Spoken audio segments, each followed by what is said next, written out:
रूप भी ले लिया। और अब रुक करेंगे 20 मिनट में 20 बड़ी खबरों का।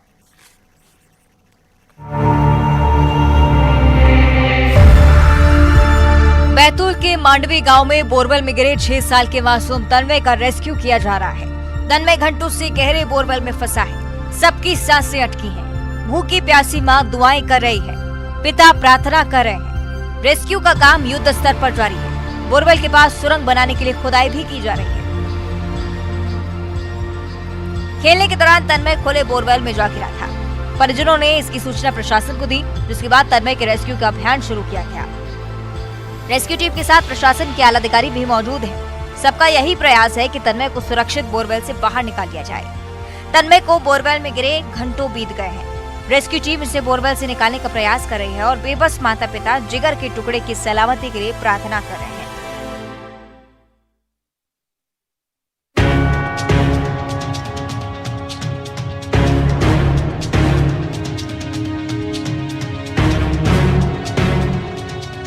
शादी की महफिल सजी थी।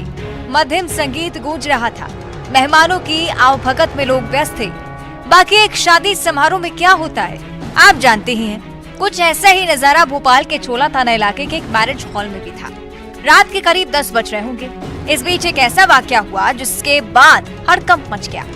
महज 10 सेकंड और एक नाबालिग लड़के ने बड़े ही शातिराना अंदाज में लिफाफे से भरा बैग साफ कर दिया। बैग में लिफाफे के साथ 1 लाख रुपए और मोबाइल फोन भी रखे हुए थे। ये पूरी वारदात सीसीटीवी कैमरे में कैद हो गई है, जिसमें साफ देखा जा सकता है कि लड़की की उम्र करीब 13 से 14 साल की है। हैरत तो ये है कि इस लड़के ने अकेले ही इस वारदात को अंजाम नहीं दिया।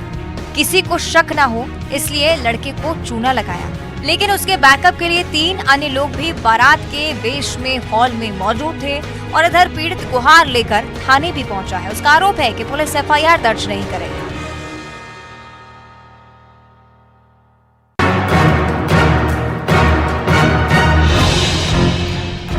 इधर ऑर्केस्ट्रा प्रोग्राम में जमकर ठुमके लग रहे थे।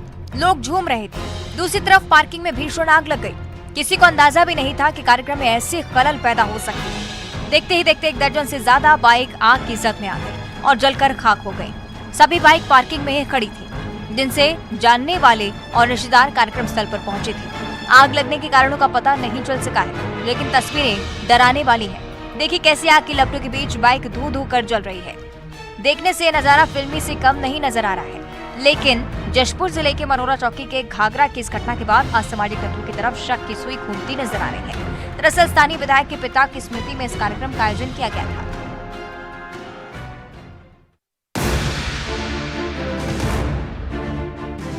लहरते अंगारे और धुआं धुआं ये मंजर मध्य प्रदेश के बुरहानपुर जिले का है। यहाँ गणपति नाके पर स्थित कबाड़ के गोदाम में भीषण आग लग गई। आग की लपटों को देखकर लोग दहशत में आ गए। लोग कुछ समझ पाते, गोदाम इससे पहले ही आग के गोले में तब्दील हो गया। पहले तो लोगों ने अपने स्तर से ही आग बुझाने की कोशिश की, लेकिन जब नाकाम रहे तो फायर ब्रिगेड को इसकी सूचना दी गई। काफी मशक्कत के बाद फायर ब्रिगेड की गाड़ियों ने आग पर काबू पाया। आग किन कारणों से लगी है इसका पता नहीं चल सका है, लेकिन आशंका शॉर्ट सर्किट की ही जताई जा रही है।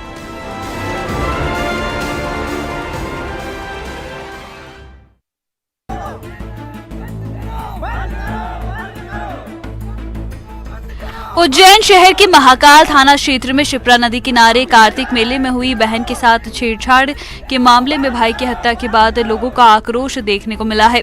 न्याय की मांग को लेकर आक्रोशित परिजन और हिंदुवादी संगठन सड़क पर उतर गए हैं और जमकर बवाल काटा। पुलिस व प्रशासन की कार्यशैली पर सवाल उठाते हुए लोगों ने जमकर नारेबाजी की। आक्रोशित भीड़ ने मेले के झूले में तोड़फोड़ भी की, जिसका वीडियो भी सामने आया है। मामले का वीडियो सामने आने के बाद पुलिस अधिकारियों ने बदमाशों को जल्द गिरफ्तार करने की बात कही है। साथ ही इस दिशा में कार्रवाई भी की जा रही है। पूछताछ के आधार पर बवाल काटने के आरोप में कई संदिग्धों को हिरासत में लिया गया है। उनसे पूछताछ की जा रही है।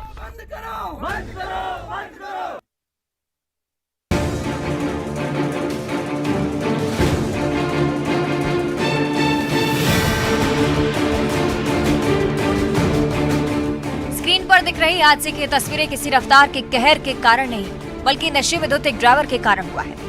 रायपुर के ब्राह्मणपारा पुरानी बस्ती के पास की घटना। नशे में धुत एक ड्राइवर कार चला रहा था, तभी रास्ते में उसने कार से अपना नियंत्रण खो दिया और खड़ी कार को टक्कर मार दी। हादसे में दोनों ही कार क्षतिग्रस्त हो गई हैं। वहीं चालक गंभीर रूप से घायल हो गया है। घायल ड्राइवर को स्थानीय लोगों की मदद से अस्पताल में भर्ती करवाया गया, जहां उसका इलाज चल रहा है। इधर पुलिस को भी घटना की जानकारी दी गई है।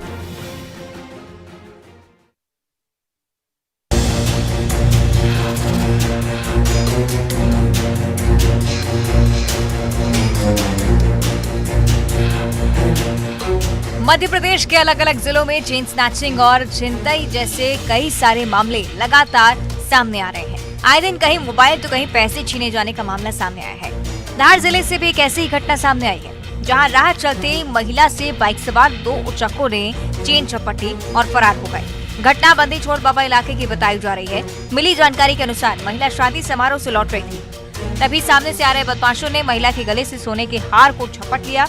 ये घटना सीसीटीवी में भी कैद हो गई है, जिसमें चिंता के बाद महिला पलटकर बाइक सवार की तरफ देखती है, लेकिन तब तक वो आंखों से ओझल हो जाता है।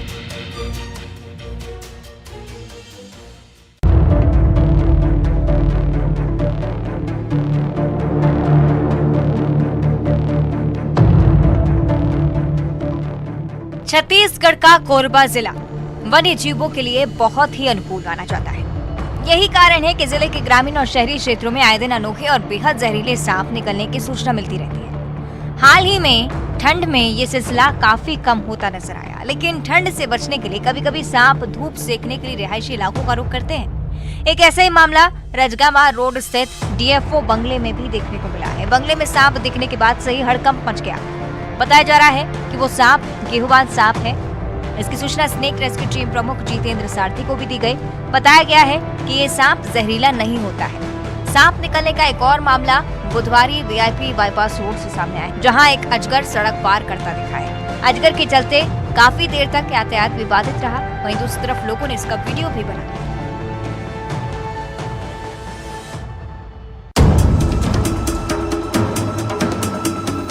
छत्तीसगढ़ के कई जिलों के लोग इन दिनों हाथियों के आतंक से परेशान हैं। क्या कोरबा, क्या पेंड्रा, क्या धमतरी, क्या कोरिया और क्या अन्य जिले, आए दिन हाथी यहाँ तांडव मचाते हैं। स्क्रीन पर इन जिलों में हाथियों के विचरण की तस्वीरें आप देख रहे हैं। देवगढ़ के जंगल में हाथियों का झुंड अभी मौजूद है। ये हाथी ग्रामीण इलाकों में फसलों, मकानों, मवेशियों को नुकसान पहुँचा रहे हैं। वन विभाग भी हाथियों की निगरानी कर रहा है। इधर कोरबा में हाथी प्रभावित परिवारों से मिलने के लिए पाली तानाखार एमएलए मोहित राम तलवा मुड़ा पहुंचे। यहां उन्होंने हाथियों के कारण हुए नुकसान का जायजा लिया। वहीं वन विभाग को जल्द मुआवजा देने के निर्देश दिए हैं। कोरबा की कटकोरा वन मंडल में हाथी अभी तबाही मचा रहे हैं। ग्रामीण हाथियों को दूर से ही देख पाएं, इसके लिए उन्हें टॉर्च का भी वितरण किया।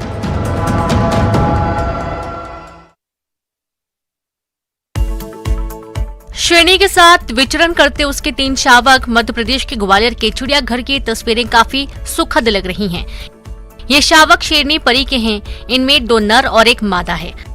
अब इन तीनों शावकों के नाम भी सामने आए हैं। 2 नर शावक प्राइड और लियो के नाम से जाने जाएंगे, तो वहीं मादा शावक का नाम नैन्सी रखा गया है। शावकों को ये नाम शहर के बच्चों ने दिए हैं। चिड़ियाघर में जल्दी शावकों का नामकरण समारोह होगा। 31 अक्टूबर को शेरनी परी ने 3 शावकों को जन्म दिया था।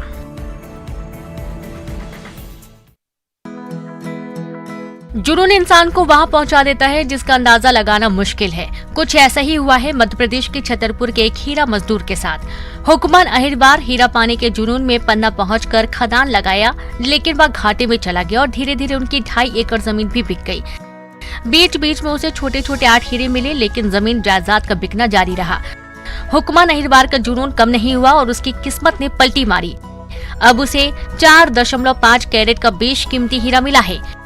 हीरे की अनुमानित कीमत करीब 10 से 12 लाख रुपए की जा रही है और इसे हीरा कार्यालय में जमा किया गया। हीरा अधिकारी की भी माने तो हीरा अच्छी क्वालिटी का है और नीलामी में उसे अच्छी रकम मिलेगी।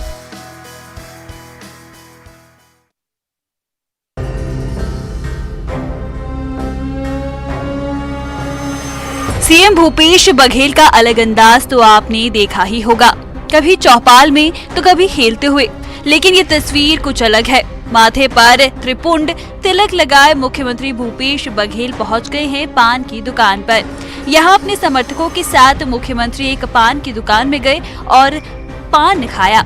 ये तस्वीर गरियाबंद जिले की है। यहाँ के एक पान दुकानदार ने मुख्यमंत्री को पान का स्वाद चखने का न्योता दिया था, जिसके बाद सीएम ने पान दुकान पर जाकर पान खाने का फैसला किया और खाया भी। इसके बाद उन्होंने दुकानदार और उनके परिवार से बात की। पान खाने के बाद मुख्यमंत्री ने कहा कि उन्हें बचपन के दिन याद आ गए। सीएम का पान का बीड़ा उठाते ये अंदाज लोगों को खूब पसंद आ रहा है।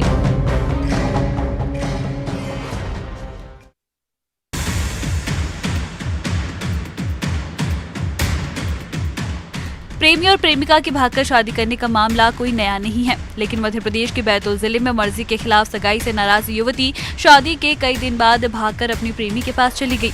उसका प्रेमी शिवपुरी जिले के बैराड़ थाना इलाके के जरिया का रहने वाला है, जिसकी खबर मिलते ही लड़की के परिजनों के होश उड़ गए। पुलिस को भी इसकी सूचना दी गई। दल बल के साथ परिजन समझाने पहुंचे, लेकिन लड़की ने एक भी नहीं मानी। नतीजा ये हुआ कि पुलिस और परिजनों को बेरंग लौटना पड़ा। युवती को इंस्टाग्राम पर युवक के साथ प्यार हुआ था। दोनों शादी करने को राजी थे, लेकिन इससे पहले ही लड़की के परिजनों ने उसकी मर्जी के खिलाफ दूसरी जगह उसकी शादी तय कर दी।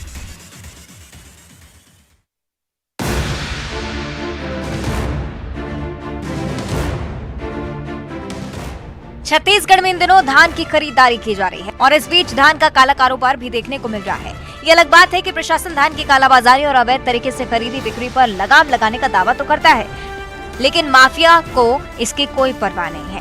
ताजा मामला कोरिया जिले का, जहां कलेक्टर के आदेश के बाद बरपारा और जुटा सेमर में दुकान पर छापामार कार्रवाई की गई। इसके बाद अधिकारियों की आंखें भी खुली की खुली रह गई। प्रशासनिक टीम ने मौके से 202 बोरी अवैध धान को जब्त किया है। वहीं अब तक इस कार्रवाई में 652 बोरी धान को जब्त किया जा चुका है।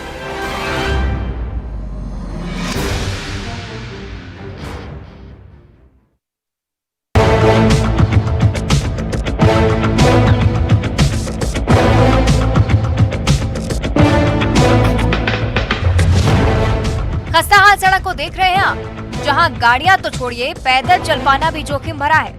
लेकिन यकीन मानिए, ये मरीन ड्राइव की सड़क है। चौपाटी की तरह मरीन ड्राइव बनाया तो गया था, लेकिन प्रशासनिक उदासीनता के शिकार होने के बाद इसका हाल क्या है, ये तस्वीरें बयां कर रहे हैं। रायगढ़ नगर निगम क्षेत्र में मरीन ड्राइव की सड़क की हालत जर्जर है। शनि मंदिर से वीआईपी सर्किट हाउस तक का सफर कर पाना काफी चुनौतीपूर्ण हो गया है। लगातार शिकायत और छुटपुट हादसों के बाद बीच में इसका मरम्मत का काम भी शुरू हुआ था, लेकिन वो भी अधर में लटक गया। अब एक बार फिर से महापौर ने जल्द काम शुरू होने का आश्वासन दिया है, लेकिन काम कब शुरू होगा ये कहा नहीं जा सकता। ग्रामीणों और राहगीरों को इसी पथाल सड़क पर उड़ते धूल के बीच लंबा इंतजार करना होगा। जिसकी सहायता नहीं हो सकती, इसका सरकार कुछ मदद नहीं कर सकती क्या? अभी रोड का निर्माण निकालेंगे तो 50 करोड़ दे देंगे, ऐसे बच्चे को कुछ नहीं दे रहे। मतलब इसको कहीं नहीं सहायता हो रही है। मंत्री तक घूमे आए मैंने, फिर और कहाँ जाऊंगा? दर्द में डूबी ये आवाज एक लाचार पिता की है। एक पिता जिस पर जिम्मेदारियों का बोझ है अपने परिवार का। उसे कमाना भी है, अपना घर भी चलाना है, पत्नी की भी देखभाल करनी है। उसे अपने परिवार से प्यार है अपने दिव्यांग बच्चे से। अपनी जिम्मेदारियों का उसे एहसास है।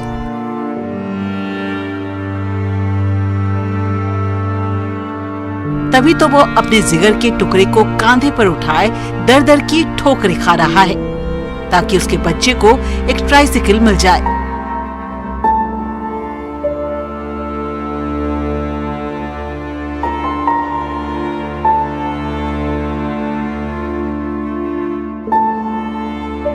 दिव्यांगता का सर्टिफिकेट मिल जाए और वह सरकारी योजनाओं का फायदा उठा सके।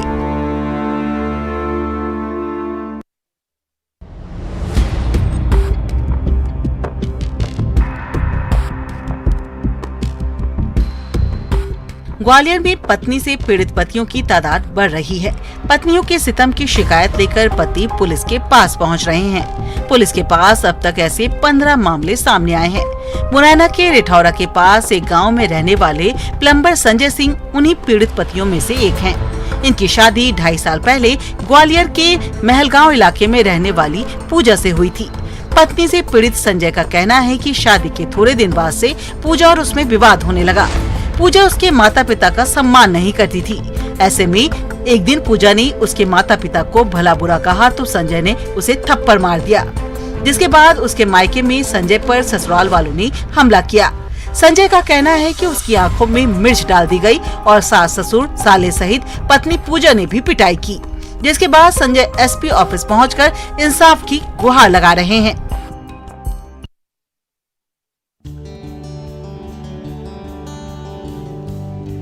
आर्टिस्ट तो आपने कई देखे होंगे, लेकिन ये कलाकार थोड़ा खास है।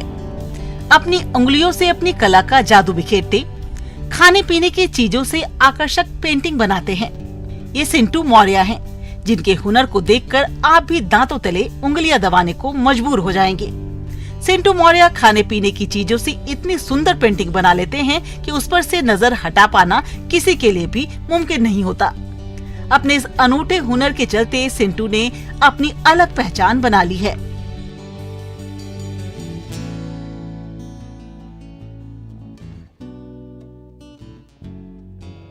सिंटू मौर्य को बचपन से ही पेंटिंग में दिलचस्पी थी, लेकिन घर वाले कभी नहीं चाहते थे कि वे इस पर अपना करियर बनाएं।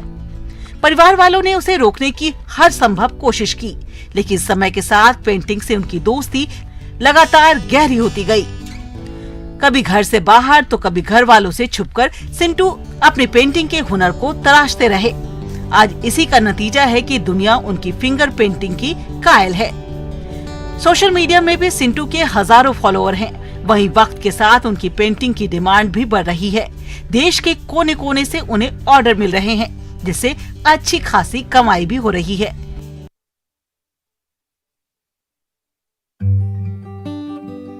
शेखावाटी में हवेलियों और पुराने गढ़ों को निहारने के लिए आने वाले देशी विदेशी पर्यटक अब यहां एग्रो टूरिज्म का आनंद भी ले सकेंगे। पर्यटन विभाग के मोटिवेशन के बाद झुंझुनू जिले के किसान एग्रो टूरिज्म की ओर रुख कर रहे हैं। राज्य सरकार की ओर से एग्रो टूरिज्म में शिथिलता के बाद अब जिले के किसान अपने खेतों में देशी विदेशी पर्यटकों के लिए झोपड़े तैयार कर रहे हैं। अब शेखावाटी में आने वाले पर्यटक ग्रामीण परिवेश, सभ्यता, संस्कृति और ग्रामीण कल्चर से रूबरू हो सकेंगे। ग्रामीण पर्यटन को बढ़ावा देने के लिए राज्य सरकार ने खेतों में बने 2 पड़ों और बगीचों तक पहुंचने के लिए 30 फीट चौड़े रास्ते की बाध्यता खत्म कर दी है, जिसके बाद बड़ी संख्या में किसान एग्रो टूरिज्म की ओर रुख कर रहे हैं। बुढ़ाना के किसान जमील पठान ने अपने खेत में पर्यटकों के लिए एग्रो टूरिज्म की एक वाटिका तैयार की है। जमील पठान ने बताया कि शेखावाटी में आने वाले देशी और विदेशी पर्यटक एग्रो टूरिज्म के लिए आते हैं।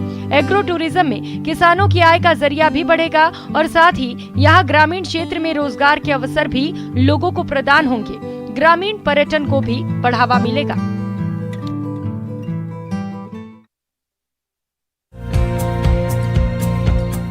आपने कद्दू तो देखे होंगे जिसकी लंबाई 1 फीट से 2 फीट तक होती है, पर आज हम जिस कद्दू को दिखाने जा रहे हैं उस कद्दू की लंबाई 5 से 6 फीट तक है, जिसे देखने के लिए दूर दूर से लोग पहुंचने लगे हैं। जी हां, इस कद्दू की लंबाई पूरे इलाके में चर्चा का विषय बनी हुई है। दरअसल मामला मुंगेर जिले के रामगढ़ गांव का है, जहां किसान चंद्रशेखर सिंह अब क्षेत्रीय सब्जी उत्पादकों के लिए मिसाल बनते नजर आ रहे हैं। इन्होंने वैज्ञानिक पद्धति से सब्जी उत्पादन का प्रयास शुरू किया है, जिसका परिणाम आज हम सबके सामने है। चंद्रशेखर बताते हैं कि वो हमेशा एक नया प्रयोग करते हैं। उन्होंने इस अनोखे कद्दू की खेती करना शुरू किया, जिसकी लंबाई 4 फीट से 6.5 फीट तक होती है, जिससे उन्हें काफी लाभ हो रहा है। दूसरे सब्जी उत्पादक किसान भी अब इनसे सलाह लेने पहुंच रहे हैं। दूसरे किसान भी अब इस कद्दू की खेती करने में रुचि लेने लगे हैं।